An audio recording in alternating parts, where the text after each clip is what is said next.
Santo Antônio de Posse. Hoje eu trago um assunto muito especial, os nossos amigos de quatro patas. Estou com uma pessoa muito especial, que é a doutora Kátia Michelini, que vai nos dar dicas importantes para os nossos amigos de quatro patas, como a May, que tem apenas 3 meses de idade. Doutora, muito obrigado por nos receber e nos conversar com a gente nesse dia, para dar dica para os nossos amiguinhos. Obrigado. Por nada, estamos sempre à disposição.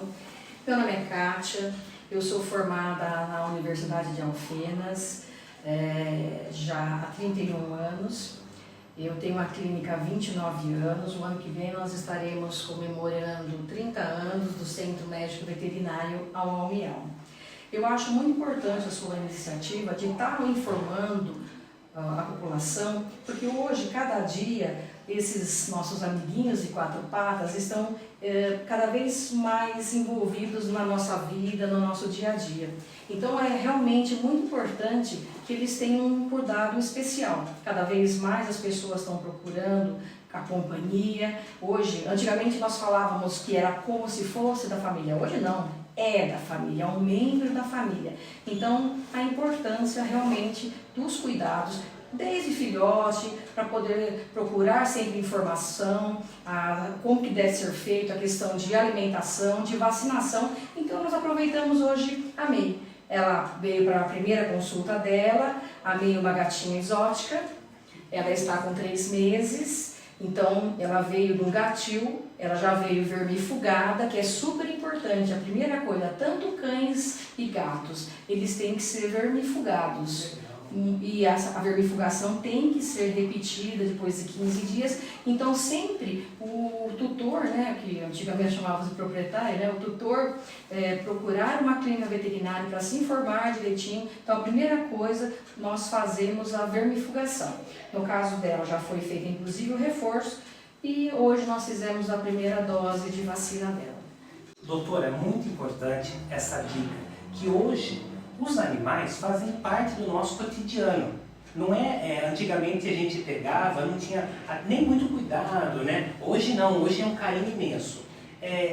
Desde filhotinho, pequenininho, quais a importância e as fases de vacinação e de alimentação para os nossos animaizinhos? Que nem no caso dela, ela já veio com uma vacina do gatil, nós fizemos a segunda dose, a nossa primeira vacina aqui. Orientamos a proprietária na questão da alimentação. Hoje tem no mercado muitos tipos de rações. Então, por exemplo, ela come uma ração super premium. Hoje, inclusive, eu dei uma dica para a proprietária: me traga onde você mede, que nós vamos ver a quantidade de ração que ela tem que comer por dia.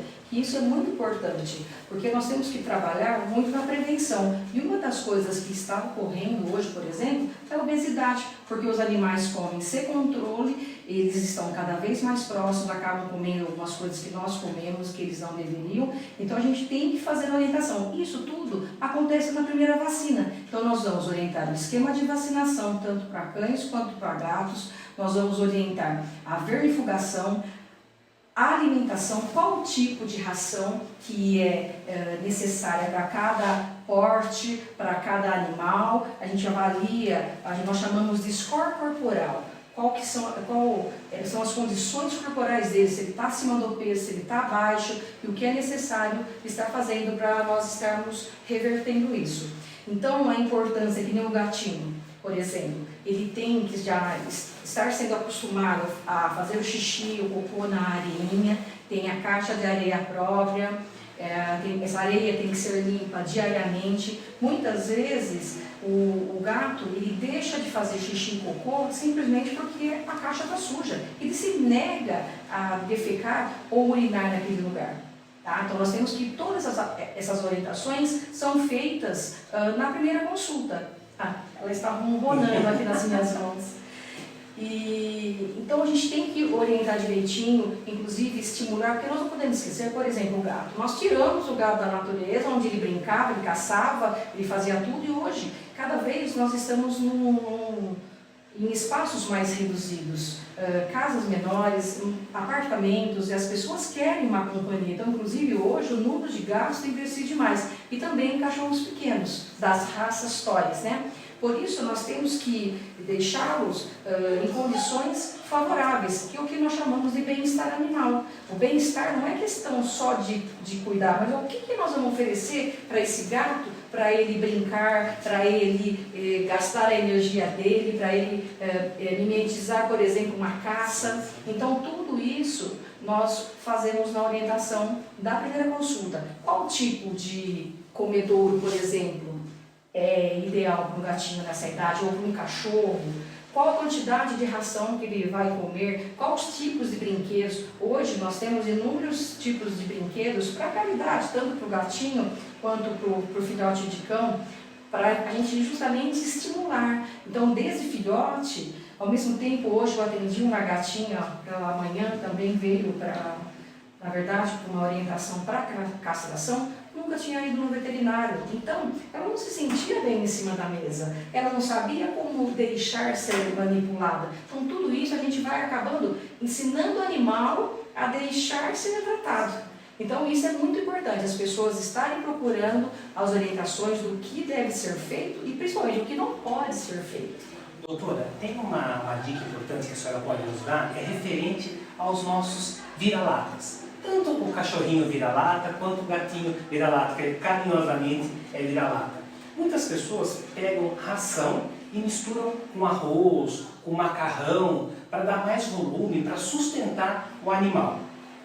Pode misturar ração com esses tipos com carne oleosa, para dar mais volume, ou não é indicado? O ideal é não. Tanto o cachorro como o gato, a partir do momento que você escolhe uma ração de boa qualidade, não há necessidade de suplementar essa alimentação.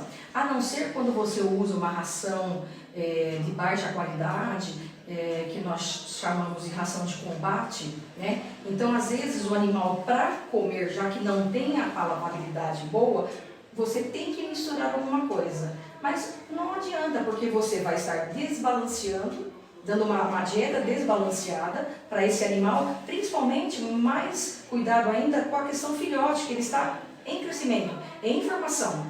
Então nós precisamos dar uma alimentação balanceada. Existe sim a questão que hoje também está crescendo sobre a alimentação natural. Só que existem profissionais específicos, os nutricionistas, os nutrólogos, né, que eles vão fazer uma alimentação balanceada para a idade, para o porte ou para as necessidades específicas, como para uma doença, alguma coisa assim, uma doença renal, uma neoplasia, alguma coisa assim, tá? Então não é simplesmente, eu vou dar arroz, carne e uns legumes, não é assim que funciona. Então sempre procurar um profissional que seja especializado, que realmente conheça do assunto para poder fazer as orientações necessárias. Então a questão do resto de comida tem que ter muito cuidado. A carne pode ser dada? Sim, mas uma carne magra, às vezes desfiar alguma coisinha assim, né? Porque hoje, na verdade, a carência é maior do proprietário do que do animal. Você optando por uma ração de boa qualidade, não tem necessidade de colocar nada. Muito importante, pessoal, só a ração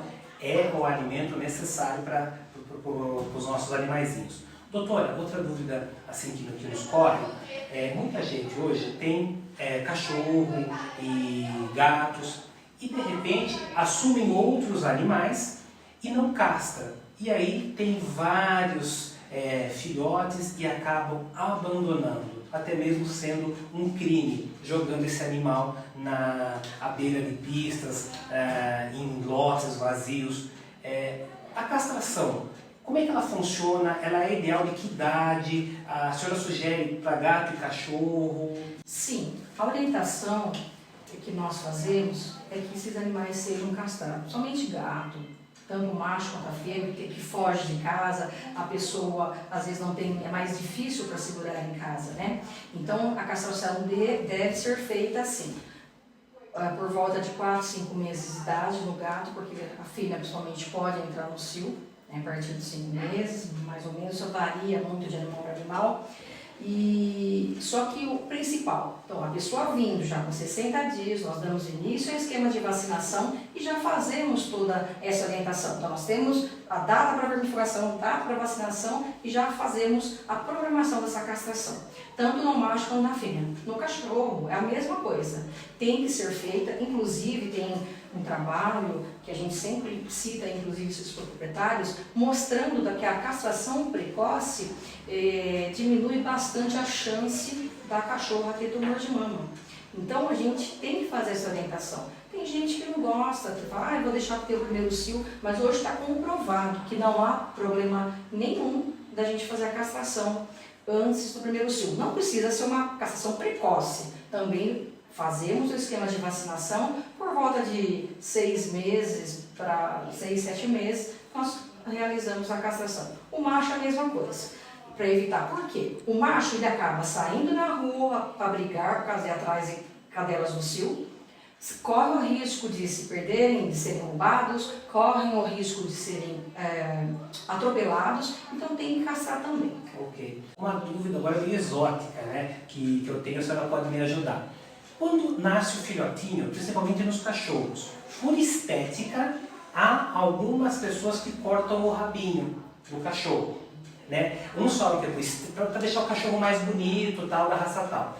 Isso é legal, não é legal? Se o rabinho do cachorro está lá, é porque alguma função tem. Na visão da senhora, pode ser feito esse corte? É melhor deixar? Ou é somente estética? Qual é a visão? Na verdade, hoje é proibido. Nós, veterinários, se nós fizermos tanto a amputação de cauda quanto o corte de orelha, que na verdade é estético, nós podemos até perder a nossa licença. É proibido já há anos, há uma lei federal e que é proibido, estritamente proibido ser cortado tanto o rabinho quanto a orelha, embora, infelizmente, a gente veja isso ainda. Na verdade, na questão dos cães, né, que, por exemplo, na época que foi moda pitbull, que era aquele corte menorzinho, não era só questão de estética, é que esses animais, eles eram criados para as rinhas, né, então era simplesmente para não de grudar e mostrar que você é menor, porque uma orelha pendular, numa briga, acaba tendo complicações graves, né? Mas hoje é proibido, não pode. Okay. E não tem coisa mais gostosinha daquele rabinho, né? Com certeza, nos acolhendo, né? Exatamente. Doutora, outra dúvida que acontece muito nos nossos animais, mas a gente não percebe.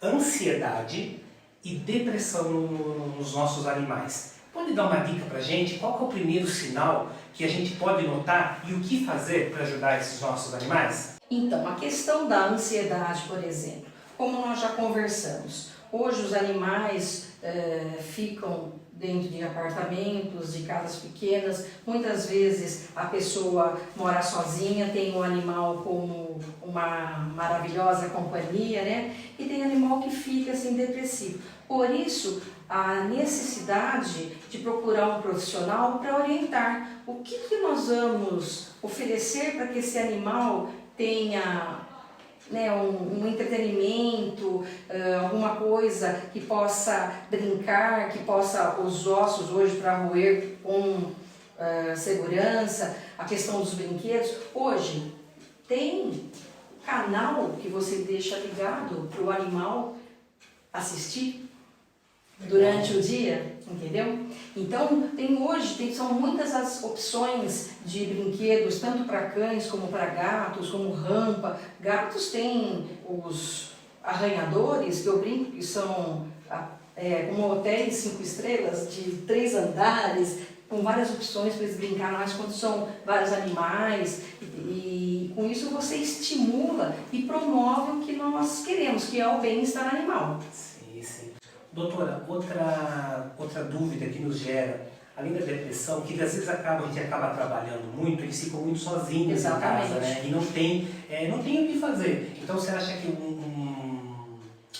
uma televisão, brinquedinhos, isso alivia um pouco essa tristeza, essa solidão? Bastante. Hoje nós temos vários produtos no mercado para gato, por exemplo, são difusores onde você coloca na tomada ou você pode borrifar no ambiente. para deixar eles mais calmos. Para os cães, a questão de brinquedos também, porque eu tenho pacientes que já tiveram crises de ansiedade de separação, onde o proprietário não poderia sair de casa. A cachorrinha arranhou tanto as patas que machucou todas as unhas. Por causa da separação dos donos? Não, por causa de, nós chamamos de ansiedade de separação, o animal não quer se separar do proprietário. Então a proprietária não podia sair, ela ficava arranhando a porta até se machucar. E sem até notar isso. Ela estava tão ansiosa, tão nervosa, que ela nem notava que ela estava se machucando. Então tudo isso tem tratamento, tem vários tipos de tratamento para poder aliviar isso. Mas um assunto que eu acho assim, que eu não sabia, até foi a senhora que trouxe.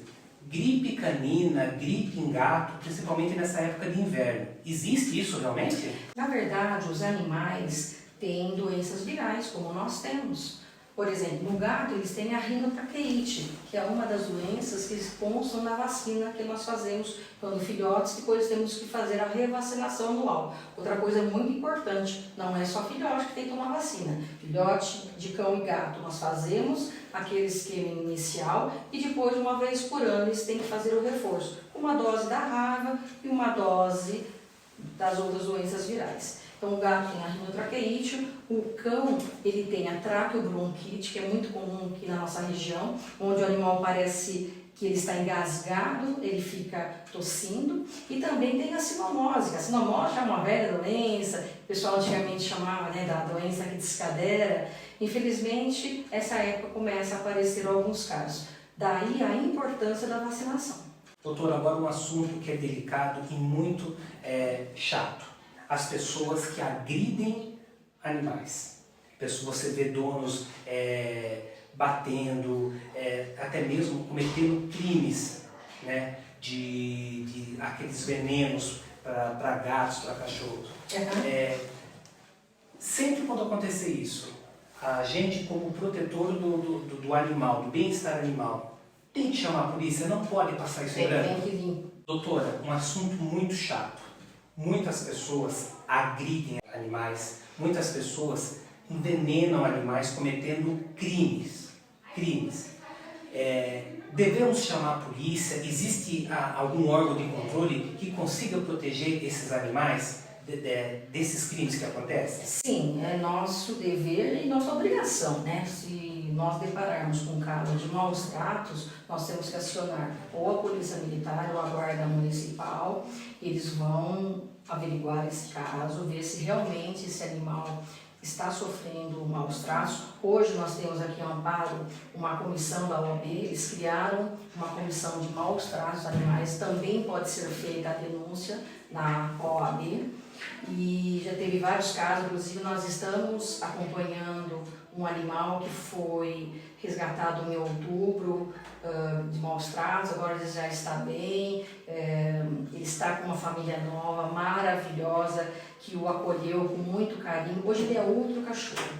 A gente devia ter gravado um vídeo no antes e depois para mostrar, porque assim, a satisfação dele e tudo mais. Só que hoje é uma coisa assim complicada, porque eu já vi um caso onde a polícia foi acionada e quando chegou lá era um cachorro que estava com uma corrente de 1 metro, num cimento, faça sol, faça chuva, vasilha de água vazia e a vasilha de comida suja. E só que o score corporal, as condições corporais dele eram boas. Então o próprio policial perguntou para a advogada, mas isso configura maus tratos? Então não é questão só do animal doente, do animal que está apanhando, é das condições que o animal vive, que hoje que é o que nós chamamos de bem-estar animal.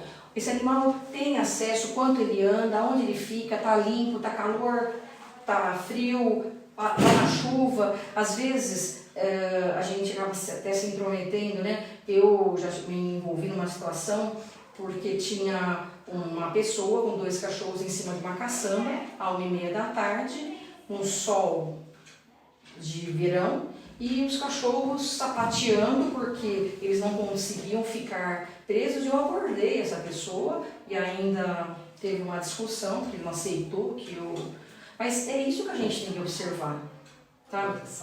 Toda essa coisa. Ele não é o simples fato, por ele não estar magro, ele não estar machucado, não significa que isso não é maus tratos. Então, o maus tratos engloba muito mais coisas do que nós podemos avaliar. Então, a gente tem que avaliar tudo direitinho para que veja se realmente esse animal está sendo bem tratado. E a questão, como você disse, do abandono, infelizmente ainda existe. Tá? Então, nós já fizemos há alguns anos a Alminhada, que era um passeio que nós arrecadávamos os valores para castrar os animais de rua, de pessoas carentes, né? Essas pessoas que acabavam recolhendo da rua, que gostam muito e não tinham condições de levar esse animal para castração. Então, justamente para ajudar isso aí também, e também fazer as orientações, para não soltar a cachorra no cio, porque o que acontece? A cachorra entra no cio, os cachorros começam a ficar na vizinhança, aquela coisa, barulho, o vizinho reclama, então eles resolvem o problema fácil, eles soltam essa cachorra na rua. Entendi. Santo Antônio de Posse, tivemos hoje dicas importantes e vai ter mais. Doutora Kátia Michelini nos deu hoje uma aula dos nossos amigos de quatro patas. Doutora, muito obrigado por nos receber, no seu consultório maravilhoso e por essa recepção. Obrigada eu pela oportunidade e eu estou à disposição. Vamos abordar outros assuntos, se você tiver algumas outras dúvidas que os ouvintes tenham, e a gente vai conversando, trocando uma ideia. Mande suas dúvidas, a doutora está aqui para nos ajudar. Vamos defender e cuidar dos nossos amigos e anjinhos de quatro patas. Obrigado!